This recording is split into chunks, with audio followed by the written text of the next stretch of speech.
This is Carl at National RV Detroit. I'm going to walk you through this 2022 Flagstaff E-Pro, model number 19FD. Okay, so this is not a sales or a floor plan video, it's a how-to video. So I'm just going to go over some of the features and show you how they work, okay? So we'll start here on the door side rear. So you have regular stabilizer, scissor type stabilizer jacks. You use a 3/4 inch crank or socket on there, and also keep in mind that this is the LP quick connect to get into the LP system. So when you hang your griddle out here on this rail, you get a hose with it, and you're going to connect the hose from the griddle to this quick connect down here, and then you can tap right into the LP system with that. There's also let me look inside, see what we have. Let's see here. Yeah, so there's your griddle sitting on the floor. It will hang on the outside of the trailer. Okay, so let me see here. Storage here. Just so you know, I'm just going to turn the corner here for a second. These are the water hookups here.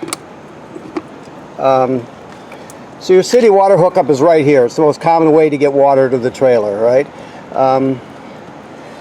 This is a black tank flush right here. So if you dump your black tank and leave the valve open, you can hook the hose at the dump station on here and spray out the inside of your black tank, clean off the sensors. And this is where you draw antifreeze into the system when you're winterizing, okay?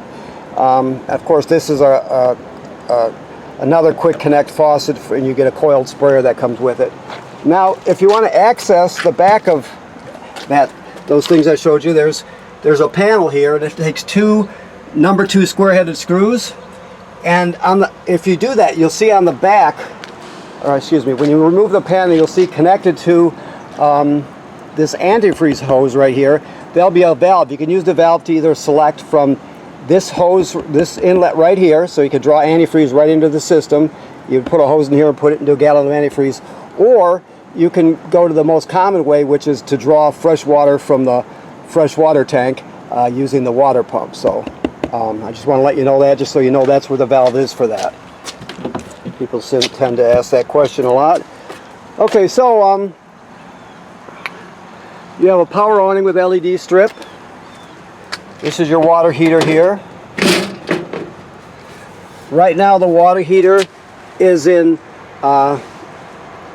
camping mode, so it's been taken out of winterized mode, and right now it's working as it normally would in the summer. The valves are in summer mode, and you're all set, ready to go. Just remember that before you ever use it, this works on both gas and electric, before you ever turn on either energy source, you want to make sure that there's water in the water heater tank. If not, you can damage it, especially the electric heating element, very quickly. The switches to control that are inside the trailer, but always make sure, let's say if you went camping in the spring, and then you weren't going to go again till the fall, so you drained the water out. Always remember to replace the water before you turn it on. Now this is your drain right here. It takes 1 1/16" 6-point socket. There's an anode rod attached to the back, so it's long, 6 or 8 inches long, but that's where you would drain it. There's electric heating element behind this cover, and of course there's your gas burner. Never work on the water heater or drain it if the water's hot. Always let it cool down first, and always let the pressure off the tank before you unscrew this too, because if you don't, it can shoot out of there like a cannonball. So make sure you open a tap inside the trailer to let the pressure out, okay? Never work on it when it's hot. Okay, so this is just power here. This is your furnace vent here. Outside speaker. This is your hitch right here. This one here is a Husky centerline weight distribution hitch with built-in sway control. We're going to show you how that operates when you pick up your trailer. It's a good hitch. Like I said, it's got built-in sway control, so you can back up with it on and everything, so it's good. Right here, this is the 3/4 inch crank you would use for your stabilizer jacks. Also, you can use that 3/4 inch crank here on your power tongue jack. If this ever fails for any reason, you can see there's a rubber plug right here. It's hard to see, but it's there. So you can remove this pin and remove the top part of your bike rack, and then go straight down there with that crank, and you can actually crank this manually if you need to get yourself out of trouble. So there's two ways. You know, you have your power, obviously, and you got your hitch light, but you also have a manual crank in there if you need to use it. Okay, so back over to here. This is if you wanted to purchase a portable solar panel to charge your battery, you can do that. This one's made by Go Power, and you would plug it in right there. This does have a solar panel on it, of course. We'll talk about that when we get inside. You have 2 deep cycle marine batteries. You have 2 LP tanks, which are full and has an automatic changeover regulator. This is the bike rack. Every half of these pieces here will be turned around to the other side. So keep that in mind. One bike's going to hang on each side. Let me look in here. No. Let me look a little further. Okay, you also get, sorry about my camera work, you also get this with it too. Right now this neck is straight. That's the most common way, so you can hang a bike on each side. But if you were ever to need to, you can use this piece instead, which will move it forward or backward. So you have those options, but the option right now is pretty much the most common thing you're going to use, and it fits almost every application. Okay, all right. Also, this is your dump hose in here and that sort of thing. You got a metal table. I know it's hard to see, but there's a metal table that hangs right next to the griddle on the outside of the trailer. On the other side, it hangs right on that rail. So it's a kind of a utility table to use for when you're using the grill. All right. This is just your docking light here. You turn it on, and you got your docking lights.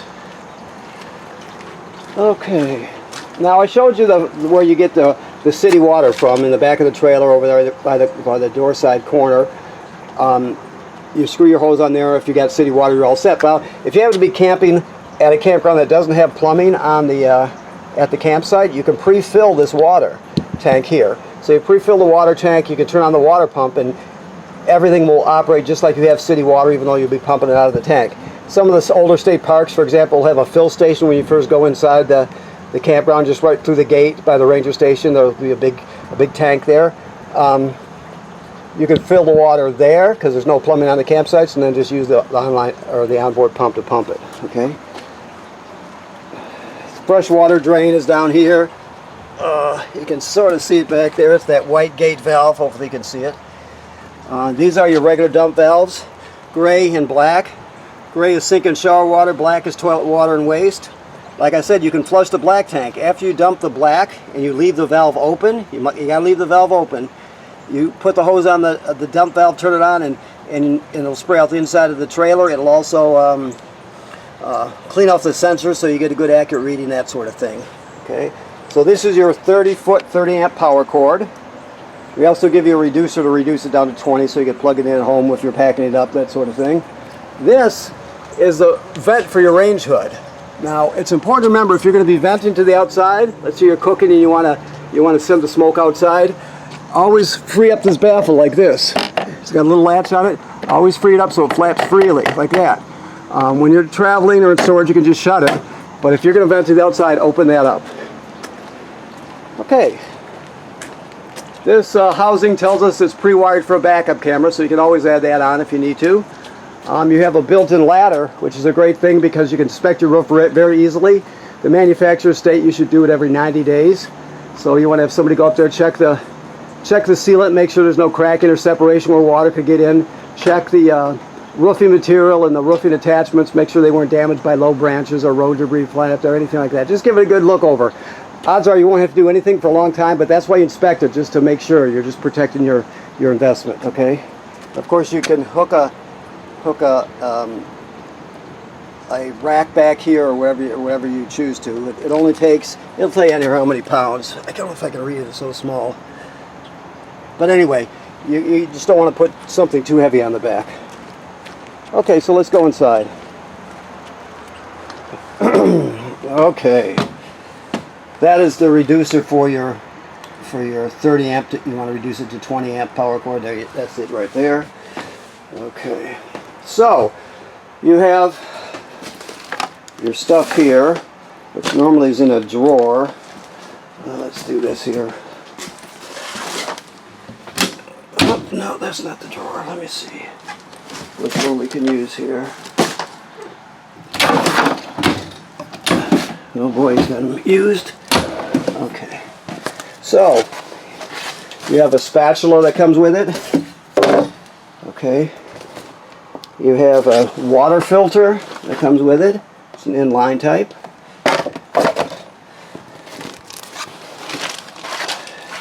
And you have the sprayer that I told you about, the coil hose with a sprayer. Let's find a sprayer in here somewhere. Right here. And then you have toilet paper roll and a towel rack. Stuff that you probably won't use because most people use the portable toilet paper holder and that sort of thing. But if you need it, it comes with it, okay? Alrighty. So, in here, this is all your literature in here, in this one right here. Sorry about the camera work. So, every component has some literature on it. Silverware. Okay. Okay, so I told you on the outside, this is, when we were on the side, this is your griddle. It will hang right on that rail right here. We'll talk to you more about that when you come to pick up. Okay, so let me look a bit here. My bearing straight. Okay, so this trailer has both a power inverter and a power converter. So the inverter takes 12 volt DC from the batteries. It converts it, or excuse me, it inverts it to 120 AC. Therefore, you can run some appliances inside the trailer, AC appliances. Only some of these circuits will, I'm trying to find which ones, but I can do that later. I'll just have to take my word for it. Most of these receptacles will invert. So let's say you've got like a blender or something that works on regular 120 AC. You can plug it in there, then you come over here and you'll turn on your inverter by going like that. So right there it starts to take 12 volt DC, inverts it to 120 AC, and you're all set. You can't invert, you can't run the microwave with the inverter, for example, or the air conditioning. That's too much. But when it comes to appliances, no problem. And make sure when you're not inverting, you shut it off. Just hold it for a few seconds and let go of it, and it goes off. Now, this also converts power. So let me look at that here. It's under the refrigerator or below the refrigerator. This is the power converter, which is just the opposite. It takes 110 AC and turns it into 12 volt DC. So you got regular 12 volt, or excuse me, 120 AC circuit breakers, like you'd see at home, and they're all labeled. Then the power is converted to 12 volt DC on this side here. Okay, so that's where the 12 volt comes from. This is also a battery tender, so as long as you're plugged in, it will be it'll see how much energy your batteries need up front, and it'll always keep them charged. If they're topped off, it'll just trickle a couple amps to maintain it. If they're low, it'll send 10 or whatever it needs to keep it charged. Now, so when you're plugged in, this will charge your battery, and when you're pulling it down the road, the alternator on your tow vehicle will charge your battery. So it always keeps them charged up.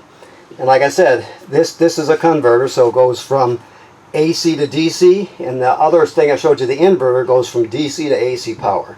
Okay, hopefully I made sense with that for you. It sounded okay coming out. We'll see. This is a carbon monoxide LP gas detector. It should always be green like it is. If not, you want to get it serviced. If it goes off, you take everybody outside, leave the door open, shut the gas off at the front, figure out what's going on. If it beeps very slowly, it's telling you that your batteries are low. So let me just put it through the paces so we can hear it. LP is good, carbon monoxide coming up. And then low battery alert.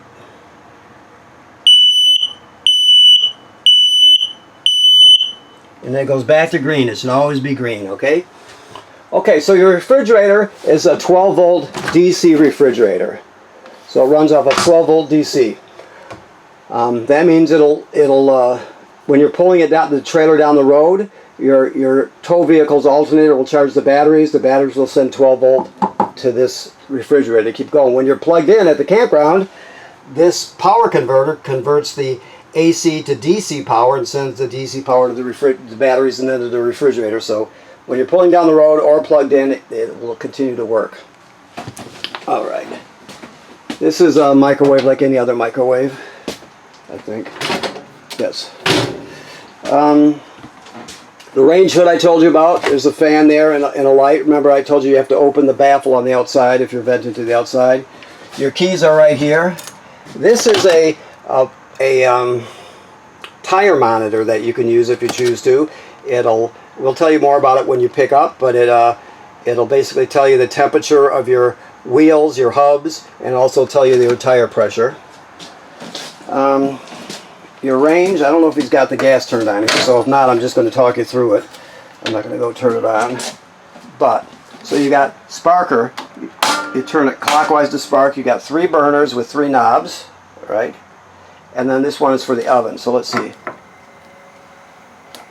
There we go, yeah, so it's turned on. So it's that simple. Now the oven is a little different. Let me see what kind we have here. Okay, so on the bottom all the way to the back is a pilot light. You can see it sparking back there, okay? So what you do is you go to the oven knob and you go to the picture of the flame, which means pilot, and you depress it. You keep it depressed during the whole lighting procedure. So you spark it by turning it clockwise, and eventually it's going to light down here, and you'll see the pilot light. When you see that, you hold this for another 10 seconds or so to heat up the thermocouple. Then you go to operating temperature. As soon as you shut it off, though, the pilot light will go off, so you got to relight the pilot light each time you use the oven. Always travel with the top down. Okay, so you can drop this table down onto the cleats, those black cleats, and turn it into a bed if you need to. Of course, you can jackknife this flat. It has a footrest and everything, but you can also jackknife it flat and then put down the Murphy bed over it. The great thing about it, obviously, is it makes a small trailer seem like a much larger trailer because you don't lose a third or a quarter of your space to the bed. You just reclaim it during the day, and you also get a really nice couch to sit on, which is a bonus for a small trailer. So it's a great idea. I'm pro Murphy bed. So, okay, so this is your solar controller. Let me adjust my monitor here, see if we can see it. So right now, the only button you're going to pay attention to when you're checking your levels is B. Both the batteries are considered one battery. It still puts out 12 volt. It just doubles the storage capacity. So right now we go. Let me go back now. We got 13.6 volts coming off your batteries, which is perfect. Right now we're only gaining 0.9 amps from the sun. You can see the picture of the sun going towards the solar panel. So that's what we're storing into the battery. Now if this ever says 0.0 and it's a sunny day and then FUL will flash, it's just telling you there's no more room for storage. So it's disconnected itself, so it's not sending any energy to the battery at all. That's not saying it's broken, it's saying the battery's totally charged. Okay, you can see it just jumping up and down. There's that 1.0, 0.9. Anyway, that is, the battery is at 100%, right? And you got 4.3 amp hours. So that's how many amp hours you got. And then back to the voltage. Now the A is just to change your battery type. You got flooded batteries right there, so that's why it's set on flooded. You have other issues now, or other thing. For example, if you can charge a phone in an emergency off the solar panel right there, for example. But this has a app, so you can always go to GoPower. Also, you can learn as much as you want about this stuff on their GoPower website. It's got tons of information, so I highly recommend looking at that.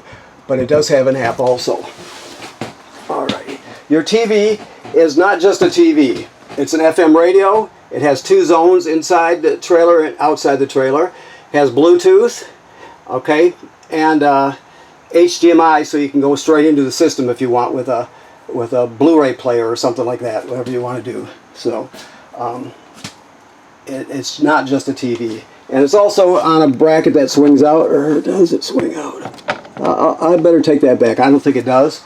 Now, I don't know if you can see back there, but you can't. There's where the coax plugs into the wall there. there's a little green light on. That means that the digital booster for your digital antenna is on. There's a little button next to it. You can shut it off. But if ever you're not getting a good signal, you're going to look back there and make sure that button's on. You push the button, it should glow green, and it means your signal booster is working like it should. Okay. Back all the way back around. This does have an app, of course. So your awning is power awning.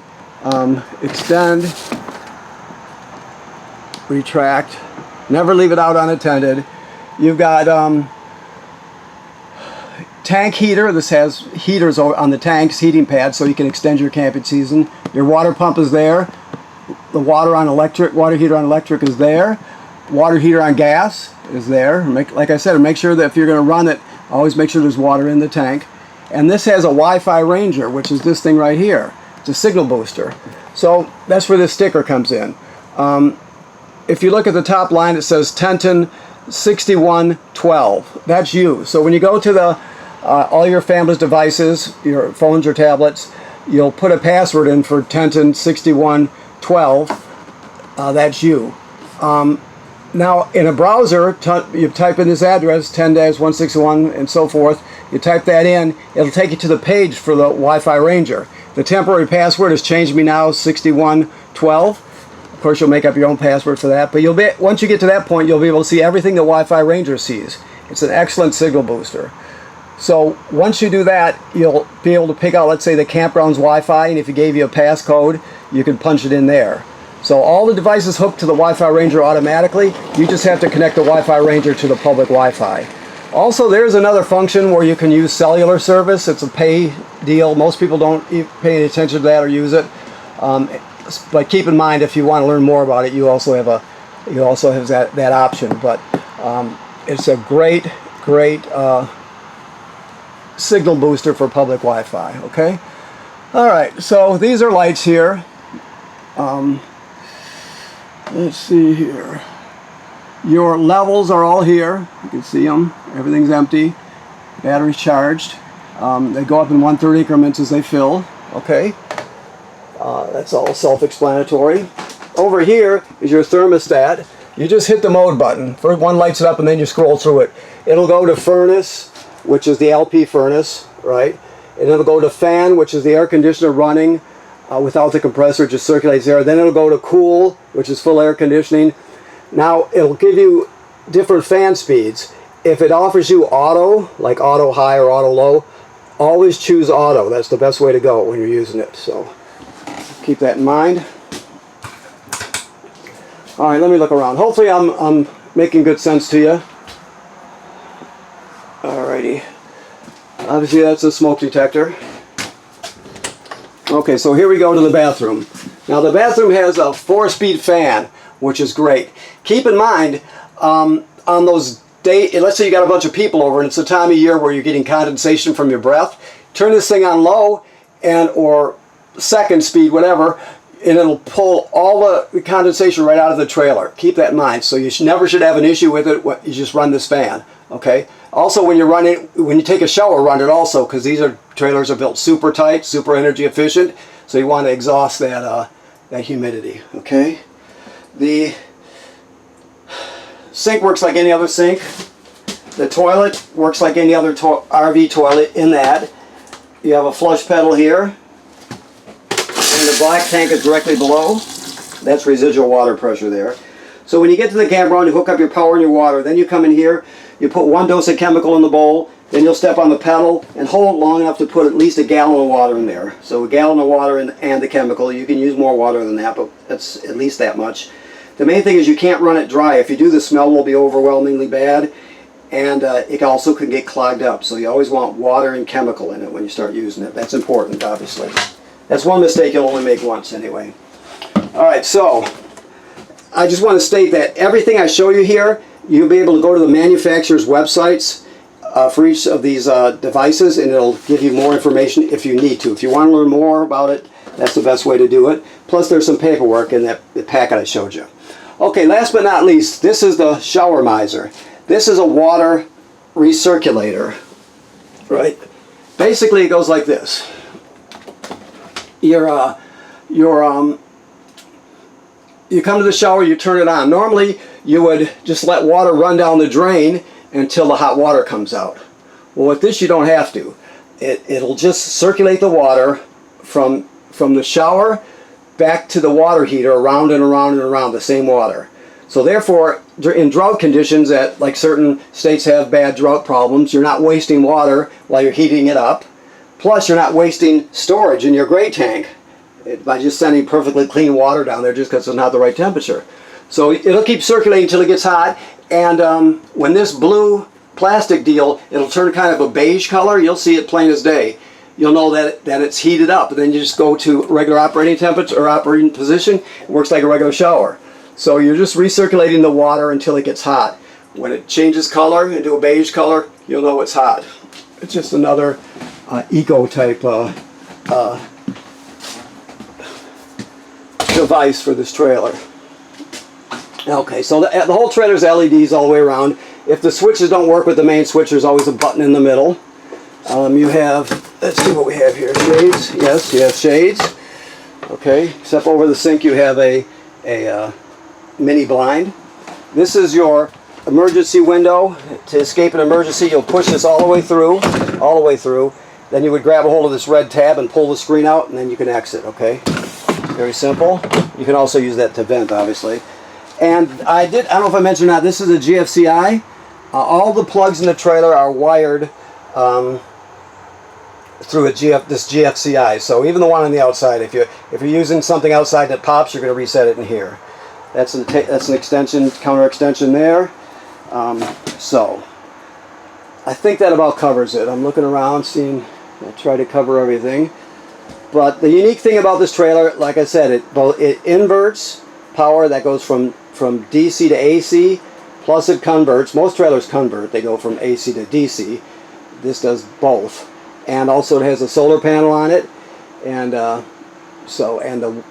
shower miser and a lot of different energy saving features. So okay, so please keep in mind, first of all, thank you for purchasing your trailer here at National RV Detroit. Second of all, please remember what I said about inspecting the roof. People who own trailers, generally speaking, don't inspect the roof enough. You're just protecting your investment, so you just go up there and look around.